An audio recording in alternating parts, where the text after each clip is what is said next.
think one has like a rifle pointed to the car or something. The moment when another apparent assassination attempt on the former president ends in an arrest. They got 30 vehicles blocking the highway. The suspect is taken into custody after seemingly trying to flee. Authorities allege the man was hiding in bushes near Donald Trump's golf course in West Palm Beach, Florida, when a Secret Service agent noticed the barrel of a gun sticking out. We are not sure right now if the individual was able to take a shot at our agents. Donald Trump was a short distance behind the agent who opened fire. They have an agent that jumps one hole ahead of time to where the president was at. And he was able to spot this rifle barrel sticking out of the fence and immediately engage that individual. Had he not been seen, he could have had a clear shot. Between 300 and 500 yards.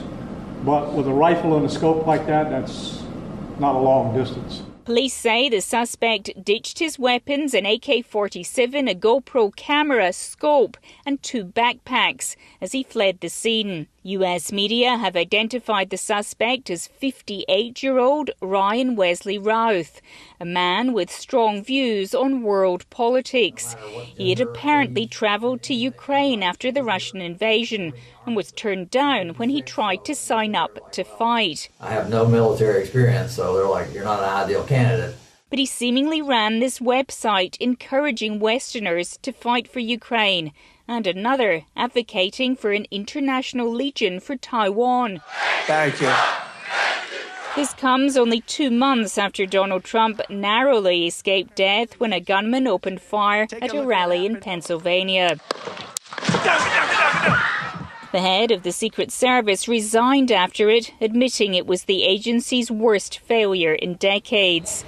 There will now be more questions about how someone could have been close enough to threaten the former president's life again. He's not the sitting president. If he was, we would have had this entire golf course around it. But because he's not, the security is limited to the areas that the Secret Service deems possible. President Joe Biden issued a statement saying he had directed his team to ensure the former president's continued safety. Vice President Kamala Harris, the Democratic presidential nominee, echoed those sentiments, writing, "Violence has no place in America." The Republicans' running mate, J.D. Vance, says he spoke to Mr. Trump before the news was public and that Mr. Trump was amazingly in good spirits. In a post on social media, the Republican leader thanked people for their concern and well wishes and reiterated that he was safe, praising law enforcement for its response. Donald Trump has events scheduled this week, including a town hall in Michigan in a couple of days' time. And pushing ahead would fit with the fighting stance his supporters have come to expect from him. But it's hard to see how events here would not have some impact on campaigning over the next 50 days until the election.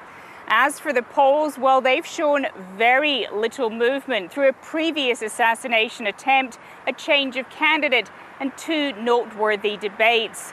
All the signs are that despite its remarkable twists and turns, 2024 remains a very close race. Barbara Miller, ABC News, West Palm Beach, Florida.